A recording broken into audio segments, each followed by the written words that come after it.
We begin with breaking news here at 5 o'clock and a major traffic alert for anyone heading to or from the Oregon coast tonight.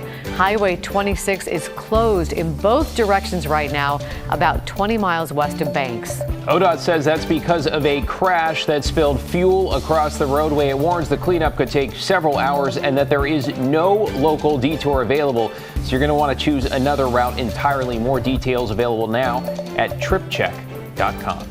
Also breaking this evening, what appears to be a stolen car involved in a crash in Northwest Portland. This is in Old Town at Northwest Hoyt and Broadway. Just a few details coming in right now. According to police, the suspect stole a vehicle, then at some point crashed into police vehicles that had boxed that car in. Police also say someone in the area may have been hurt by the driver as they tried to get away, but that's not confirmed yet. No word on an arrest yet either. We'll update you as we learn more. Now to our other top story here at 5 o'clock, a focus on safety for thousands of TriMet passengers around Portland. The agency is looking to crack down on unruly riders and could make punishments more severe. Thank you for joining us. I'm Laurel Porter. And I'm David Molko. Let's bring in Bryant Clerkley with the details here. Bryant, the proposed changes could mean more people will be banned for life. Yes, David, this year they doubled the number of safety supervisors and teams on buses and MAX trains. And if they beef up this list of bannable offenses, they hope it makes things safer. I maybe do feel unsafe based off of some riders' reactions to things that maybe are going on in their lives, that they react out loud. Brisa Montez rides TriMet almost every day to go to school. She says most times she feels safe, but there have been some situations where she feels uncomfortable. TriMet wants to hand out tougher penalties for people who commit Class A misdemeanors. This can include things like public indecency, possession of fake bomb-like devices, and offensive sexual contact, in addition to assault and bias crimes. With each one, our general manager will take a look at the specifics of what is happening and will consider the long-term exclusion from 6 months up to a lifetime ban. To date, TriMet has only ever issued one lifetime ban. That was to repeat convicted sex offender Jared Walter, known for clipping women's hair and performing lewd acts on TriMet buses, and also spent time in jail for filming women in restrooms at local bars. The proposed rule change could affect over 100 known offenders that use the TriMet system right now. This is all about holding people accountable for bad behavior on the transit system. And it's just one piece of a larger strategy, if you will, that we're working on rolling out to really increase safety on board for our riders, for our operators, and other frontline staff. Riders agree people should be held more accountable. And the use of drugs that I've seen on occasion on the train. I've seen on occasion someone holding a foil wrapper looking like they're trying to smoke something. I don't know what the subject matter was that they were trying to smoke, but that should be looked into. This proposal will go for a group vote before the TriMet Board of Directors on December 15th. David? All right, thank you, Bryant. From transit safety to policing, and this evening in Clark County, there appears to be a growing support for a plan to make it easier for new police officers to get up to speed. Clark County counselors are the latest to throw their support behind the idea of a regional law enforcement training center in Southwest Washington. Right now, there's only one training center in the state. That's near Seattle, which means trainees from our region spend about 5 months away from home. Proponents say adding 4 regional centers would keep prospective officers close to their families and make training more efficient. We have one law enforcement training center in this state, and that is not enough. So to have a true regional commuters academy here, it will allow us to recruit more from just our regions.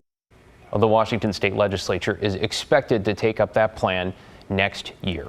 This week on Straight Talk, we're hearing from the candidates running for Southwest Washington's seat in Congress.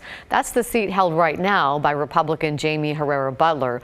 But she lost in the primary, and now Democrat Marie Gluesenkamp Perez and Republican Joe Kent are running to fill her seat. And we talked about a lot of issues with them, including gun laws. Would you really believe we should have machine guns? The Second Amendment as written shall not be infringed.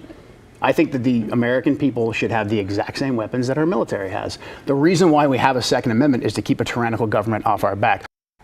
You can hear much more, their views on abortion, election security, the I-5 bridge, and a lot of other topics. That's tonight at 7 o'clock, or you can catch the whole conversation, including 15 minutes of bonus questions, which is pretty lively right now on our KGW YouTube channel. Yeah, I'll say I think that's an understatement. With 11 days to go until the election, county elections offices around Oregon are now testing their vote counting machines to make sure they are running perfectly. Pat Doris joins us now. Pat, it's great to have you here. You're in Washington County earlier today. This is something they do every election. Right, but ever since people have been thinking about election security, a lot of people are now paying attention. It's turned out that a routine test, often overlooked by most of us, is now a well-attended event. In Washington County, they ran what's called a logic and accuracy test today. The purpose is to check if the vote counting machines are accurately reading sample ballots. During the test I observed, by the way, they were 100% accurate. The test drew about a dozen people who wanted to watch for themselves and then ask questions about election security. They asked lots of things, including how does the computer handle votes for two candidates in the same race? The answer is it flags the operator, and the ballot gets studied by a bipartisan team which tries to figure out who the voter really wanted to pick.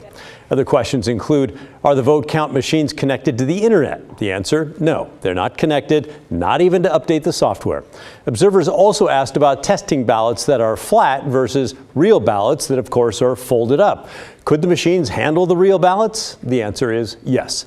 Election manager Dan Forrester said there is more interest this year in security and accuracy. The observers are asking great questions. I mean, these are the kinds of things that we think about, and it's just great to have the opportunity to, share how elections really work and dispel some of the rumors and misinformation around elections.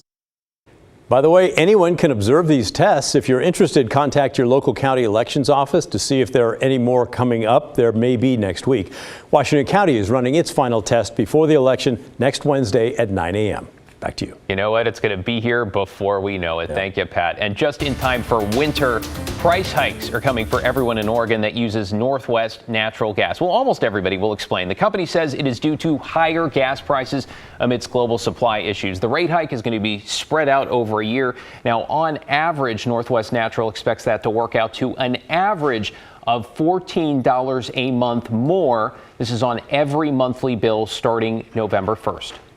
So many people are living basically paycheck to paycheck. An increase of even $14 a month, particularly if you're on a fixed income, makes a huge difference. And it puts people into this position of having to make a choice about where they're going to not spend money.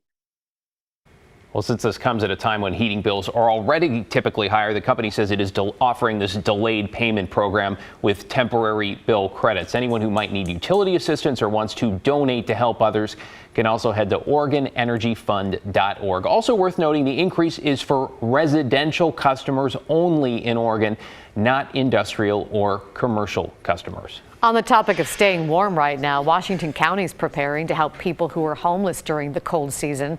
The winter shelter at the Cloverleaf building opens next Tuesday and will operate through the end of May. That's on Northeast 28th near Cornell. The shelter has beds, meals, and access to other services. Through a combination of winter shelters, year-round programs, and temporary sites, Washington County now has beds for up to 320 people. To Oregon sports news, and a devastating end to the college career of Duck star Sedona Prince. The women's basketball center has a torn ligament in her elbow that's going to need season-ending surgery. Now, Prince, a redshirt senior, says she plans to pursue a pro career after recovering. She was poised for a big year. She was a preseason all Pac-12 selection. You might also remember that Prince went viral during the women's and men's NCAA tournaments in 2021. She posted a video to social media exposing the lackluster state of the women's training facilities when compared to the men's. It got millions of views, forced the NCAA to address the inequality. We, of course, wish her a speedy recovery. We sure do.